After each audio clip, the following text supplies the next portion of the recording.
आप प्रिज्म के बारे में पहले से कुछ जानते हैं कि नहीं जानते हैं? क्या जानते हैं प्रिज्म के बारे में? आए? आप प्रिज्म के बारे में जानते होंगे पहले से थोड़ा सा, पहले से आप थोड़ा सा प्रिज्म के बारे में जानते हैं। प्रिज्म होता क्या है? तो प्रिज्म एक ऐसा पदार्थ होता है, प्रिज्म एक ऐसा पदार्थ होता है जो दो अपवर्तक सतह और एक आधार से घिरा होता है। माने दो अपवर्तक सतह और एक आधार से घिरा होने वाला वैसा पदार्थ जिसे प्रकाश का अपवर्तन होता है, क्या कहलाता है? प्रिज्म कहलाता है ना। इससे वर्ण विक्षेपण भी होता है, प्रकाश का वर्ण विक्षेपण भी इसी के द्वारा होता है। ऑब्जेक्टिव में पूछा भी जाता है कि प्रकाश का वर्ण विक्षेपण निम्नलिखित में से किसके द्वारा होता है? दर्पण, लेंस, प्रिज्म या इनमें से कोई नहीं, प्रिज्म के द्वारा होता है। तो यह जो प्रिज्म है एक प्रकार का कांच का पदार्थ होता है, जिसमें होता यह है कि दो अपवर्तक सतह होता है। दो अपवर्तक सतह का मतलब जिन सतहों से प्रकाश का अपवर्तन हो सकता है, जैसे यह भाग और यह भाग।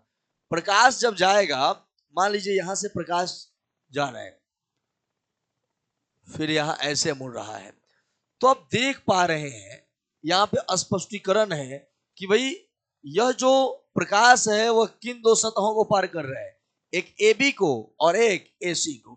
तो प्रकाश की किरणें जो है वह प्रिज्म के जिन सतहों से होकर आवागमन करती हैं उन सतहों को ही अपवर्तक सतह कहते हैं।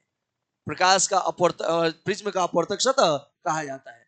तो प्रिज्म जो होता है दो अपवर्तक सतह और एक आधार से घिरा होता है। अगर इसके सतहों की संख्या कहें तो सतहों की संख्या होती है 5। सतहों की संख्या 5। कैसे भाई? तो दो ऐसे, दो ऐसे, 4 और आधार एक नीचे 5। एक तरह का समझिए पिरामिड, पिरामिड की तरह इसकी रचना है। मतलब इसमें 5 सतह हो जाती है। हम अब बात कर रहे हैं कि भाई प्रिज्म का कोण क्या होता है। प्रिज्म का कोण क्या है? प्रिज्म का कोण किसको कहते हैं? प्रिज्म का कोण समझने से पहले आपको यह समझना भी जरूरी है कि प्रिज्म में कई बार अपवर्तन होता है। प्रिज्म में 2 बार अपवर्तन होता है। कई बार? अब देखो कैसे। एक बार मान लीजिए कि बाहर से भीतर प्रवेश कर रहा है, तो यहां मान लीजिए कि अगर ये विरल है और इसका अपवर्तनांक म्यू है, तो अब बताइए ना, म्यू माने मान लीजिए सघन है, तो विरल से एक बार सघन में जाएगा, तो यहां एक बार अपवर्तन हुआ, फिर एक बार यहां से फिर सघन से विरल जाएगा, एक बार और अपवर्तन हुआ। तो प्रिज्म में कई बार अपवर्तन होता है? प्रिज्म में 2 बार अपवर्तन होता है। ठीक है। हम बात करें कि भाई प्रिज्म का कोण क्या होता है। तो प्रिज्म का कोण का मतलब है कि जो प्रिज्म की जो दो सतह है ना, कौन कौन? या AB और AC। ये प्रिज्म की जो दो सतह है इसके बीच देखिए यह कोण बन रहा है, दिखाई दे रहा है? यह जो कोण है इसी कोण का नाम है प्रिज्म का कोण। माने यहां जो कोण A है इसको हम क्या बोलेंगे? प्रिज्म का कोण। तो प्रिज्म का कोण मतलब समझ आ गया कि जो अपवर्तक सतह है इसके बीच जो बनने वाली जो कोण है उसी का नाम है प्रिज्म का कोण। ठीक है। अब प्रिज्म का कोण का वैल्यू कितना होता है यह बात समझना चाहिए हम लोगों को। एक ही मैंने आपको जो समझाया जा रहा है एक ही फिगर में कंप्लीट में प्रयास कर रहा हूं कि कंप्लीट प्रिज्म को आपको समझाया जा सके। और इसमें व्यंजक भी बहुत है। प्रिज्म का जो सूत्र है, प्रिज्म का जो सूत्र है, जैसे लेंस का सूत्र है वैसे प्रिज्म का भी सूत्र है। प्रिज्म का सूत्र मोस्ट इंपॉर्टेंट क्वेश्चनों में से एक है। जो मोस्ट इंपॉर्टेंट क्वेश्चन है उसमें से एक माना जाता है प्रिज्म के सूत्र को।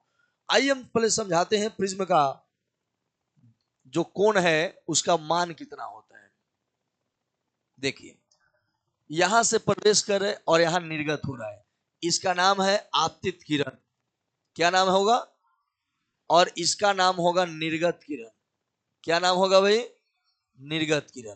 तो यहां पर आप तो अभिलंब डालिएगा, यहां अभिलंब डालिएगा ना। आपने यहां अभिलंब डाल दिया, ठीक है। और अब अभिलंब जब आपने डाला है तो फिर यहां आपतन कोण भी होगा, होगा ना। ये अभिलंब और आपतित किरण के बीच बनने वाले कोण को क्या कहेंगे? ये I1 लिख देते हैं, ठीक है। इसको मानते हैं R1, इसको मानते हैं R2। क्या मानते हैं? R2। ये जो फिगर यहां है यहाँ R2 मान लेते हैं, ये निर्गत कोण को मान लेते हैं I2। कितना मान ले? आपतन कोण को I1 और निर्गत कोण को क्या माने? I2 मान लेते हैं, और बाकी यहाँ R1 और R2 हो जाएगा। अब ऐसे कंडीशन में हम लोग को क्या करना चाहिए? तो यह A है, यह B है, यह C है, ठीक है। तो यह जो कोण है, यह जो कोण A है, इसको क्या कहते हैं? प्रिज्म का कोण कहते हैं। अब जरा समझिएगा कि यह जो आपका 90 डिग्री हो जाएगा, यह पूरा आपने सतह पर खींचा है ना, आपने सतह पर इस अभिलंब को खींचा है, तो यह हो जाएगा पूरा 90 डिग्री। तो पूरा हो जाएगा 90 डिग्री, इसमें से यह है R1, तो यह हो जाएगा 90 माइनस R1। ऐसे ही यह अगर कहें तो ए भी हो जाएगा 90 माइनस R2 हो जाएगा। अब आप बात कर रहे हैं, इसको मान लेते हैं D है और यह क्या है? E है। अब आपके पास है त्रिभुज ADE में, अगर हम ADE में बात करें तो यह कोण क्या है? A, कोण A प्लस, यह कोण क्या है?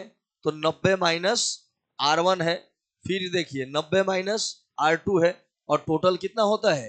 180। तो यहाँ A बराबर, ये सीधा A ही लिखते हैं, A प्लस 90 90 180 माइनस R1 जोड़ R2 बराबर में क्या हो जाएगा? 180। दोनों तरफ से यह 180 कट जाएगा, और यहाँ A बराबर है माइनस में है, उधर जाएगा तो क्या हो जाएगा? प्लस में। आपने यह सूत्र साबित किया A बराबर R1 जोड़ R2। मतलब यह है कि जो दो हमारे पास कोण मिलेगा, अपवर्तन कोण जो R1 और R2 है, इसको अपवर्तन कोण कहेंगे, और यहां से क्या हो रहा है? निर्गत किरण। तो यहाँ पे निर्गत कोण बन रहा है, यहाँ आपतन कोण बन रहा है, और यह जो R1 और R2 है, इसको अपवर्तन कोण कहेंगे। मतलब यह है, हम लोगों ने साबित किया कि प्रिज्म का जो कोण होता है वह दोनों अपवर्तन कोणों के योग के बराबर होता है, अर्थात A बराबर R1 जोड़ R2 हो जाएगा। तो ये आपने समझा कि प्रिज्म क्या है, और इसके जो प्रिज्म का जो कोण है, जो प्रिज्म का कोण है, और उस प्रिज्म के कोण का मान कितना होता है। अब मैं आपको बता रहा हूं कि भाई प्रिज्म का विचलन कोण क्या होता है, और विचलन ही क्या होता है, हमें यह भी जानना होगा कि विचलन क्या होता है। तो अगर हम बात करें विचलन की, तो मान लिया जाए कि यह एक प्रिज्म है A B C। अब यहां से क्या होगा कि यह कोई किरण जो है ऐसे प्रवेश कर रही है, और प्रवेश करने के बाद ऐसे यह मोमेंट में घूम जा रही है। अब यहां से प्रवेश की है, यहां निर्गत हुई है। अब इसको आप डॉटेड लाइन से आगे बढ़ाइए, इसका नाम क्या है? आपतित किरण। इसका नाम क्या है? निर्गत किरण, ठीक है। अब आपने इसको डॉटेड लाइन से आगे बढ़ा दिया, फिर आपने निर्गत किरण को भी डॉटेड लाइन से क्या किया? आगे बढ़ा दिया। तो आप देख रहे हो कि जो आपतित किरण है, इसको मैंने आगे बढ़ाया, फिर निर्गत किरण को भी क्या किया? आगे बढ़ाया। तो आगे बढ़ाने पर यह कहीं ना कहीं कट रहा है। कटने पर यह जो कोण बना ना, इसी का नाम क्या है? विचलन कोण। क्या नाम है? इसी का नाम है विचलन कोण। माने विचलन कोण का मतलब क्या कहा जाएगा? जब प्रिज्म से कोई प्रकाशीय किरणें, जब प्रिज्म में प्रकाशीय किरणें प्रवेश करती हैं, तो अपवर्तन के बाद निर्गत किरण बाहर निकलती है, और आपतित किरण और निर्गत किरण को जब आगे बढ़ाते हैं, तो उनके दिशाओं के बीच बनने वाले कोण को हम विचलन कोण कहते हैं, और विचलन कोण को डेल्टा से सूचित करते हैं, और यही विचलन कोण है जिसका हम लोग व्यंजक तुरंत प्राप्त करेंगे। ठीक है, तो पहले आप हेडिंग बना लीजिए प्रिज्म।